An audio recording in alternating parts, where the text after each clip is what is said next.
Bonjour à tous, merci à vous d'être là pour cette nouvelle vidéo. L'automne arrivant à grands pas, il est temps de vous présenter le challenge de l'automne, deuxième édition. C'est parti!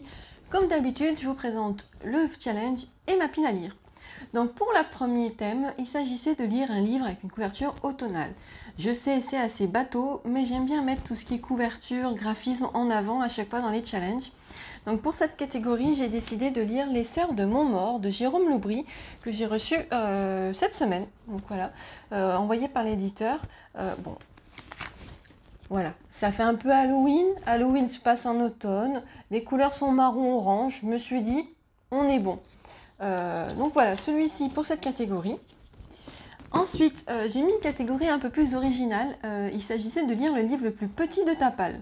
Donc c'est soit le livre en termes de format, soit en termes de pages. Bon, pour ma part, j'ai décidé de prendre le format.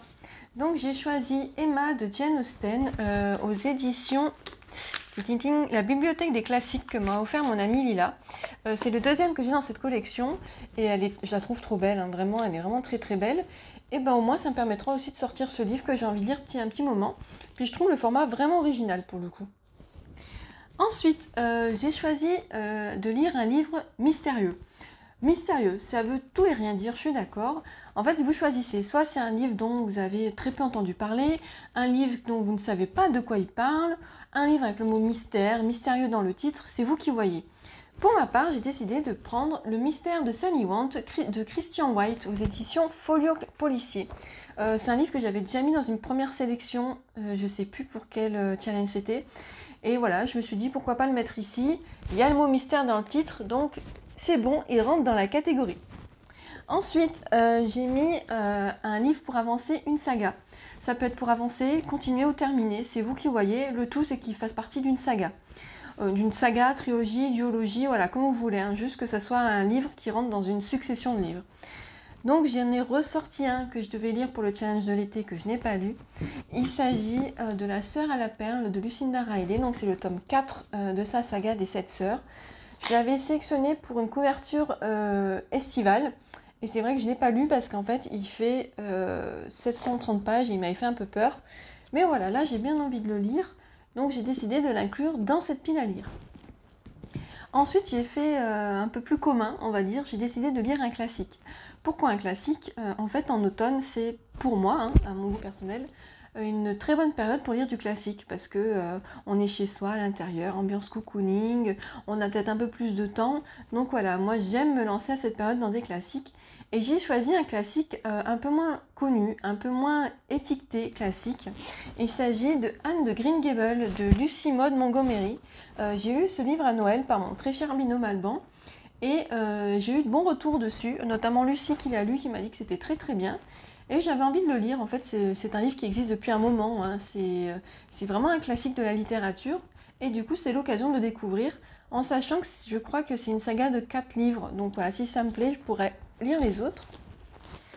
Ensuite, j'ai choisi de lire un livre dont le titre commence par la première lettre de mon prénom. Alors, je pense à ceux qui ont des lettres un peu compliquées, telles que des Z, des W ou autres. N'hésitez pas à prendre la première lettre de votre nom de famille, la première lettre du nom de votre chat, de votre chien, de votre chéri, comme vous voulez. Voilà, je ne veux pas que vous restiez bloqué sur votre première lettre à vous. Pour le coup, moi, c'est assez simple, parce qu'avec un L comme Laurie, beaucoup de livres marchent. J'ai décidé de lire ce SP qui n'est pas encore sorti, donc Le Jeu de l'assassin de Ngaio Marsh. Donc voilà, c'était un peu simple, je l'avoue. Mais du coup, comme c'est un livre qui sort le 21 octobre, j'avais vraiment envie de le lire pour pouvoir le présenter au mieux. Et c'est une sorte de cozy mystery. Donc voilà, j'ai bien envie de le découvrir. Et le dernier, ça va être peut-être pour vous la catégorie la plus compliquée à trouver. En fait, j'ai voulu sortir un peu des sentiers battus et je pense que je me suis un peu vraiment éloignée des sentiers battus. En fait, c'est lire un livre qui se déroule dans le désert. Donc, soit qui se déroule, si vous voulez, ça peut être du récit de voyage, de la fantaisie, ça peut être un roman, comme vous voulez, ce que vous voulez. Ça peut être une BD également, il n'y a pas de souci. Il peut, sinon, pour vous arranger, y avoir le mot désert dans le titre, ça peut peut-être être plus simple. Ou si vraiment vous n'arrivez pas à trouver, vous pouvez choisir un livre dont l'action se déroule dans un pays chaud. Voilà, ça, on se rapproche du désert. Et pour le coup, moi j'ai décidé de lire Désert d'altitude de Sarah Marquis, que m'a offert Grégoire pour mon anniversaire. Donc c'est un récit de voyage que j'ai très envie de lire. Et voilà, je me suis dit qu'il rentrait parfaitement dans cette catégorie. Donc voilà pour la sélection de mon petit challenge. Est-ce que vous pensez le faire? Quelle est pour vous la sélection des livres que vous allez faire? N'hésitez pas à me la partager. Si on a des livres en commun, ça me ferait très plaisir d'organiser une lecture commune. Donc n'hésitez surtout pas. Je veux bien partager avec vous ces moments-là de lecture. Et puis sinon, j'espère que vous allez bien. Et je vous remercie encore 1000 fois d'avoir regardé cette vidéo. À très bientôt!